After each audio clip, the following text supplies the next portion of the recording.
Hyderabad central university పక్కనే ఉన్న 400 ఎకరాల భూమును అసలు ఇవ్వలే. ప్రభుత్వం ఎందుకు ఇంత పట్టు మీద ఉన్నది? ప్రతిపక్షాలు ఎందుకు ఇంతగానో నుల్లి చేస్తుంది? ఇంతగా భూములు ఎక్కడి?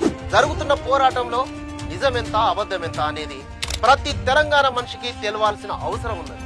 ఇక అసలు ముచ్చట్లకు పోతే 2003వ సంవత్సరంలో చంద్రబాబు ముఖ్యమంత్రిగా ఉన్నప్పుడు 400 ఎకరాల సర్కారు భూమిని బిల్లీరావు అనే మనిషికి డెవలప్మెంట్ పేరుతో ఇచ్చింది. ఆ తర్వాత అది అభివృద్ధి చేయలేదు కదా, ఆ భూమిలో అడుగు కూడా పెట్టలేదు. తర్వాత వచ్చిన కాంగ్రెస్ సర్కార్ ఆ ఒప్పందాన్ని రద్దు చేసింది. రద్దు అయితే చేసింది కానీ వెనక్కి తీసుకోలేకపోయింది.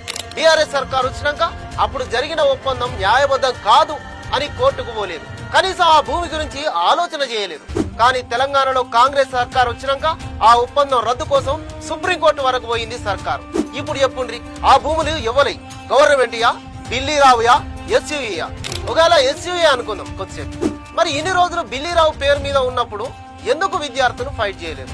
ఎందుకు ఇప్పుడు నోరు పెద్దగా వేసుకొని మాట్లాడేటోళ్ళు ప్లాస్టర్లు వేసుకొని ఉన్నారు? ఎందుకంటే ఆ 400 ఎకరాల భూమిని రేవంత్ రెడ్డి గవర్నమెంట్ డెవలప్ చేసి తెలంగాణకు ఫైనాన్షియల్ డిస్ట్రిక్ట్ తీరుగా చేయబోతున్నది కాబట్టి, తెలంగాణ తరతరాలకు సంపదను తెచ్చే ఆస్తి కాబోతున్నది కాబట్టి, రేవంత్ రెడ్డి సర్కారు తెస్తున్న పెట్టుబడులు ఇప్పుడు డెవలప్ చేస్తున్న జాగలో పెడితే తెలంగాణ రూపురేఖలు మారిపోతాయి కాబట్టి, అట్లయితే కాంగ్రెస్ సర్కార్కు మంచి పేరు వస్తుంది కాబట్టి, కావాలనే కొంతమంది ఎస్సీ విద్యార్థులను రెచ్చగొట్టి ఉద్యమాలు చేయిస్తున్నారు.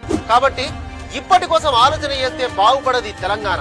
రాబోయే తరాలకు మంచి ఉద్యోగాలు కావాలన్నా, అంతర్జాతీయ కంపెనీలు మన తెలంగాణకు వచ్చి పెట్టుబడులు పెట్టాలన్నా, ప్రభుత్వం కొట్లాడి సాధించుకున్న భూములు మన పిల్లలకు ఉపయోగపడాలని ఆలోచన చేయాలి. రెచ్చగొట్టి పబ్బం గడుపుకునేటోళ్ళ మాటలు నమ్మితే మనల్ని, మన పిల్లల భవిష్యత్తును నట్టేట ముంచిన వాళ్ళమైతాం. కాబట్టి ఆలోచన చేయండి.